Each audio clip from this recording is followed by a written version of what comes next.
Hi, fellow travelers. Today I wanted us to reflect on the theory and the being of one love, remembering that we're in this life to live it, to learn from it, to expand it, to expound on it, and wherever possible, to become best versions of ourselves and also to be as most loving and kind as we can be.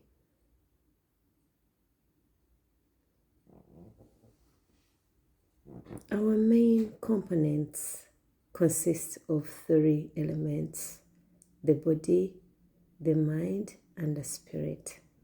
The mind is where the other two meet, and in whichever mode we operate, then our results will determine where we lay. If your mind is dominated by your spirit, then you become a light person, a person of love. Why? Because as spirits, we are infinite, we are abundant, we have everything we need, and we are strong. When your mind is dominated by the body, then we come with the physical characteristics. We are very fearful, we are insatiable, we are very self-centered, and in most cases, we are not very aligned. So how can we be able to navigate this life in an easier way? Is by doing our best to know who we are. How do you find out who you are? Sometimes you might not be able to sit and meditate. Sometimes you might not even be able to agree with what you're learning about yourself. But from our expressions and our responses and reactions to what is happening around us, we are able to learn more about ourselves. So for the one who is ready and willing to learn more about yourself, look around you. Look around the people you have around you.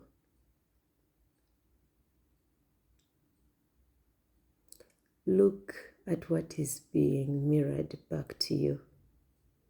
And in most cases, it might look confusing because we've been told that like attracts like, but even the opposite might attract. If you're merciful, if you are loving, so many people who are in the desert of that will come to feed off your energy. It doesn't mean that you are the problem. But as long as you know the reason as to why you're doing what you do, as long as you're comfortable with yourself, I think it's better, very much better, and it's called contentment. It is called being satisfied with your efforts and with your life as compared to being successful, or being liked and approved of by others.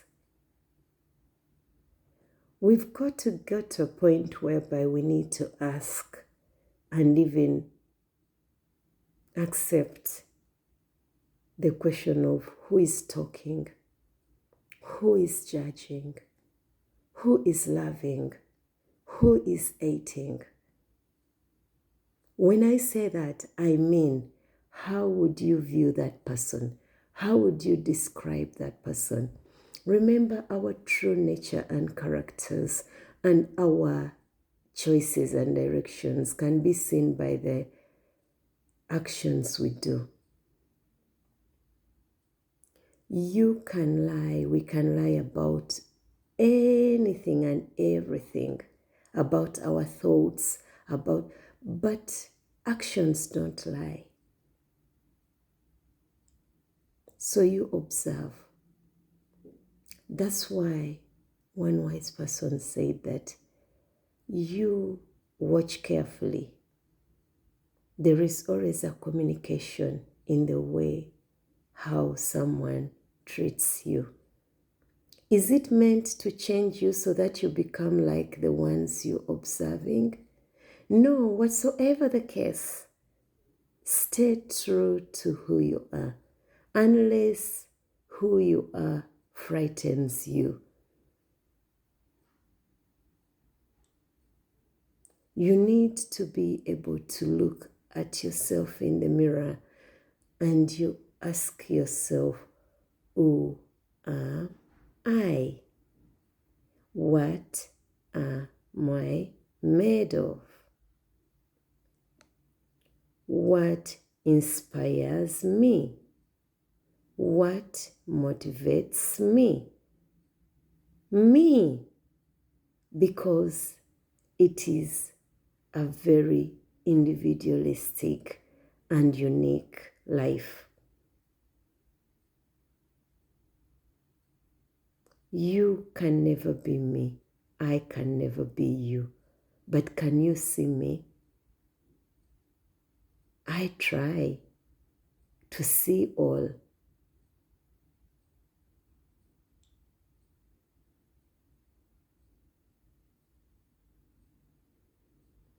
When we learn to quieten, to silence the thoughts, and instead of trying, we do. And instead of thinking, we be. Then it doesn't matter whether we don't climb the mountain to the top of the mountain. We will know that we are climbing. And in whatsoever you do, remember this is a soul journey. When the soul is ready to depart, will you have anything?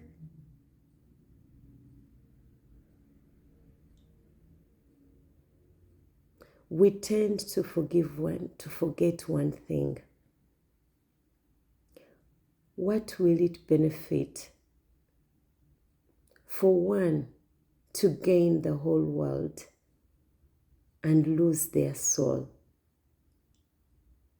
I think and trust that in our souls is where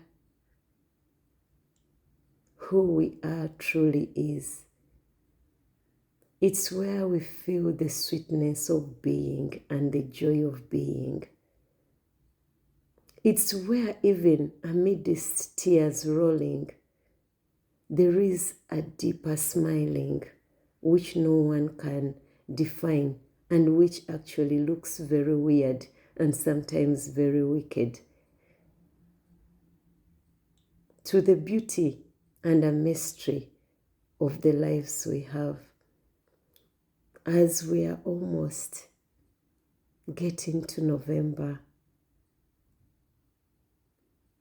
I was walking around and most people were so worried of not having people to love, of not having people to love them, of being alone. Where are the time whereby if you are to be with someone, it should be to share? But these are times where we are with people to avoid being alone.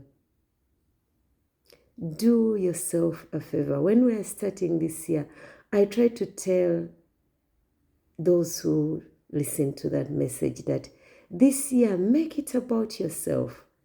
Do things that you've always done for others, that you've always had others do for you. Do them for yourself. Take yourself for a tea. Take yourself to the movies. Sit with yourself, have a cup of tea. On Valentine's Day, take yourself out. Dress well. Dress for yourself. Go dancing. Dancing is therapy. If you can do it even around your house, shake it all off, that which is not needed. If you needed it, you'll be light. If you're feeling a bit heavy, then it's time to shake it off. Let dancing, let loving yourself be your therapy. It doesn't matter how many therapists, what the doctors say. If you're not yet ready to face yourself, and it's the most scary and hardest thing to do, learning to be with yourself, learning to speak with yourself, learning to be okay with who you are, ceasing to explain yourself, daring to be who you are, even if you know that many will hate you, many will talk behind your back, many will come in your face and try to manipulate you. You look at them, not to run to God, to tell God to help you, but then to walk in trust that all is going to be all right, as long as I know that I've got the light in my heart and the trust to the one who sent me here. May we be able to walk lovingly. Whatever you give, give some to yourself, because automatically that's what happens. It is what is in our hearts that we can give because we have it. So remember to have only good things. Remember to think of only good things. Because at the end of the day, we are all worth it. Don't ever underestimate your presence here. If you were not needed, if you were not an important part of the puzzle, you wouldn't be here. So if you appeared, if you're here, you are already chosen. You are already worth it. You're already above all human opinions and ideas about you, because you were created by the creator of all universes, the creator who created the sun, the stars, the moon, the plants, took time to create you. So rejoice in that, even if you're not to rejoice in anything else. You are loved, and you're very much worth it. Learn to love yourself so that you can be able to love others. When you learn to love yourself, then whatever you do will be love. You won't be looking for anything else. You'll have enough, then you can overflow to others. And you can even be abundant in whatever you have. We are now so abundant in fear that it denies us the chance to know the greatness of being here. May we be able to enjoy the joyful life. Much love and blessing.